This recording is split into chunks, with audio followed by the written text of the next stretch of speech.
Look, we won the game today, Staffy. Important to pick up the 3 points. But overall, give me your thoughts on today, the context of the run that we were on. Speak to me, bro. I'm just taking the 3 points and I'm going home. That's all I care about today. With all the injuries that we got every week, every show I show up here and I'm like, I'll talk about Salah play when we get this player back and that player back, and then we lose another player. So I'm like, you know what? I'm gonna stop saying that because every time I say we want someone back, we end up losing someone else. So we lost Lissandro today, and people are like, Staffy, the style of play. I'm like, bro, we couldn't play good football with more players. What do you think we're gonna do when Johnny Evans and Lindelof are in our defense today? Even though Johnny Evans has had a good game, we picked up the 3 points. In my opinion, the game was just very boring. Burnley kept the ball and did nothing with it. People just want to sit here and always talk about us not having the ball. Yeah, rightfully so, but they had the ball and did nothing. It was just such a boring game to watch. Højlund, to me, should have done better today. I think he had a couple chances where he could have scored. You can tell that one cross from Delo where he was like half a second late to it. He knows he should have scored that.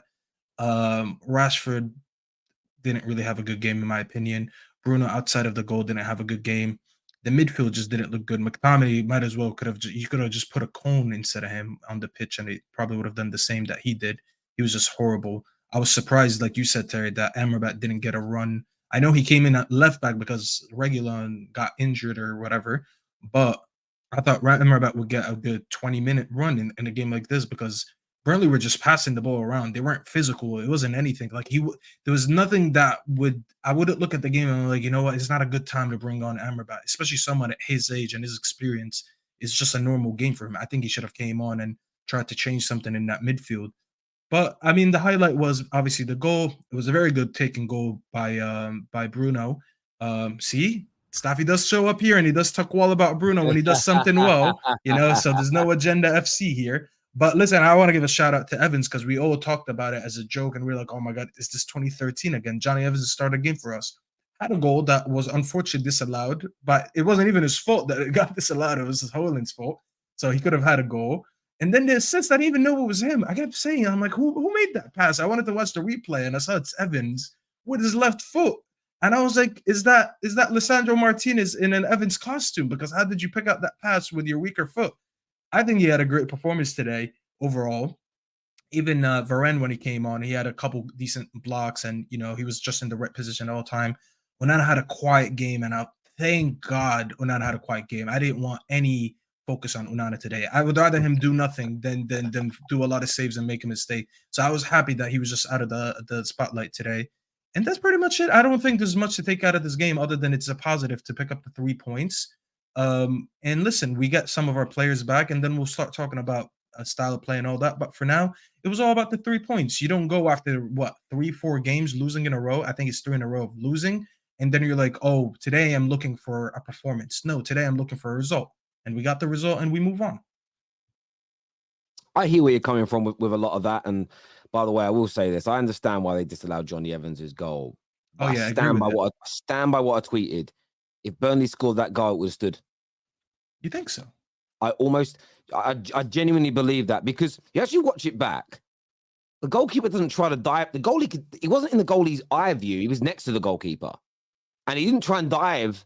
He went the wrong way. So it wouldn't have mattered even if the player wasn't there. And I get why it was offside, but I swear, and I would put big money on this. If Burnley scored that goal, it would have stood, and that would have been their reason. But yeah, I hear you on that. Welcome back, Neeks in Indiana. I'll come to you boys in a minute. Cameron's here with us. Do you agree with what Staffy's saying, that this was just more about getting 3 points, or did you expect more of a performance and a response to the previous 3 games?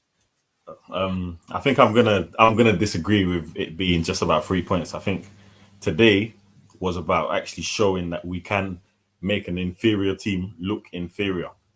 And our problem is, I always say this, Man U, we always make these small teams look better than they actually are.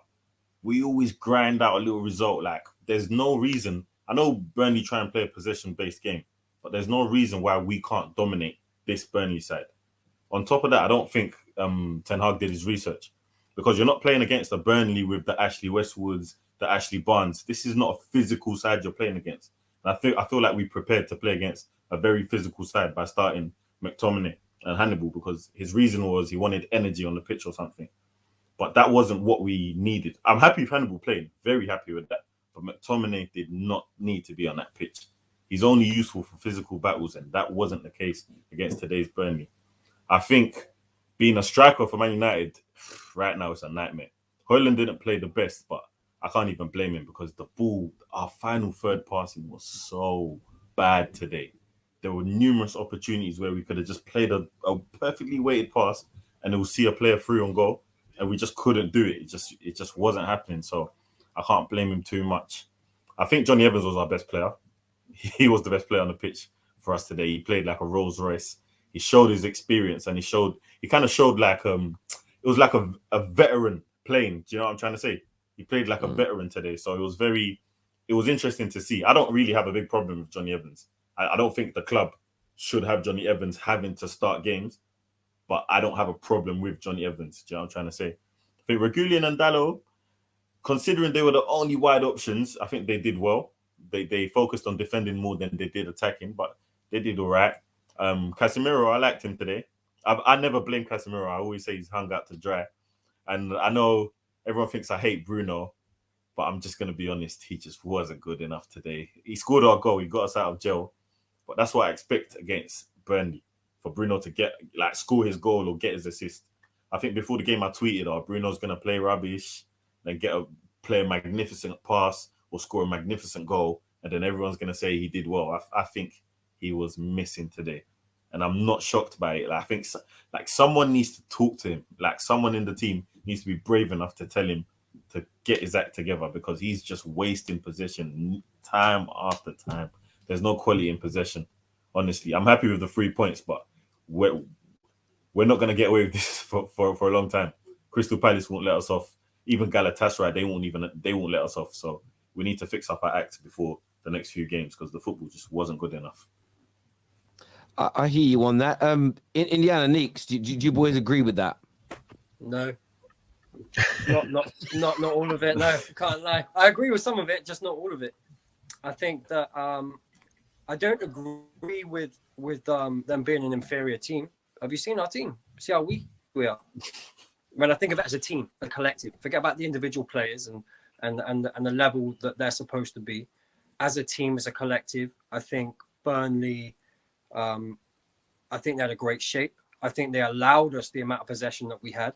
I'll be honest with you. I think the goal itself, I keep saying that Bruno was one of the best in the world at those runs. I don't care what people say. Forget about the rest of his game. Those runs, exceptional. And the finish was great. Johnny Evans, great pass. I agree with Johnny Evans. But where I struggle here, you said something along the lines of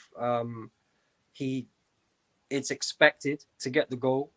And where I struggle with Manchester United fans is that they'll come for the Brunos and the Rashfords, but they're the best we got right now. Unfortunately, that's where we are. Let's ask the questions of why is Johnny Evans even an option?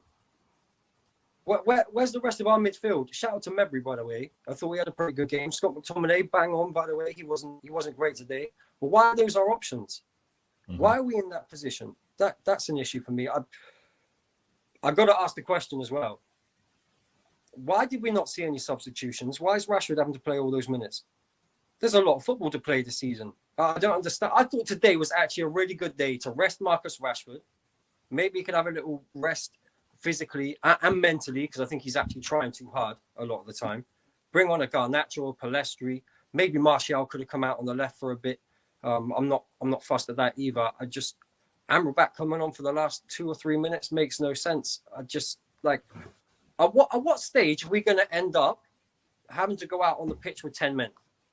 Or do you know what I mean? Or playing 2 or 3 of our 4 goalkeepers? I don't understand. Why are you running these players into the ground? That makes no sense to me. I don't understand that. But I don't think Burnley are an inferior team as a collective. I think we're completely unbalanced, loads of weaknesses, and sometimes you need those moments. And we've been on a losing streak. Every team that we would have played tonight would have come at us. They would have all been believing they could get the win. So sometimes you just got to scrap out these wins, man. I think the only reason we've got 3 points today is because Burnley are actually inferior. Because the players, their players they're just not good enough. The football's good. There's not. I'll be honest with you. I don't think there's a team in the world that stopped that goal. I just think sometimes it's a great goal. 100%. But I'm saying if we play against a better side tonight, they're definitely getting a goal against us, especially with the possession we've allowed Burnley to have. Burnley are just not good with quality. But they nearly did. Do you guys not see the team that we put out today? Because I feel like I'm missing something. Did you guys not see the team that we put out today? Do you understand this? So the whole back line is not it's not the starting back line. So from left back to right back, the whole back line is different. The midfield we changed. We went back to a diamond. Bruno wasn't playing purely as a right winger, but he was drifting more to the right. You know, I think he made a little bit tweaks to the last time we played the diamond against Brighton. So we had Højlund more focused on being kind of a sole striker, and Rashford wasn't that second striker that he was against Brighton. He was still moving towards the left, but he was a little bit closer between the both. And I'm looking at it and I'm listening to what you guys are saying, and I just feel like it is how naive are we as fans to go from the way that we played against Burnley and Brighton, lose Lisandro Martinez, start McTominay and Hannibal, and say we're not happy with the performance. Why did anyone expect that this 11 today was going to do anything that this team didn't do? Like, I just keep thinking that we forget that not only has the manager not been able to implement his plans, and this is not me agreeing or disagreeing what he's trying to do. I still am trying to figure out what he's trying to do. But if the guy can't get a healthy 11 with the signings that he's made, what makes you think that Lisandro coming out of that team, basically, because this is the same team that we had against Bayern, what makes you think that all of a sudden we're going to play better football? I'm hearing about all this about Burnley. Listen, Burnley hype. I'm not. I can't believe I have to sit here and this Burnley because I couldn't care less about Burnley. But this team has kept most possession in most games so far in the league. Every game they played, I think, bar 2 games, which is against City and it was against Spurs. Those are the 2 games that they didn't have possession in. Every game they played, they have the most possession, but they have the least chances. Every team that goes in, even today, we had the same amount of chances as them, but we actually scored and they didn't. But they keep the ball. Why would I care about how much you keep the ball when every game you go out and you get beat by the amount of chances the other team has? They lost 5 to Spurs. They lost 3 to City. They should have lost to Forest, if I'm being honest with you. Forest had more chances against them with less possession. So this whole possession hype, this Burnley hype, I feel like people just listen to things and they're like, Burnley play good football on the floor, but you're not doing anything with it. So why would I care? You know?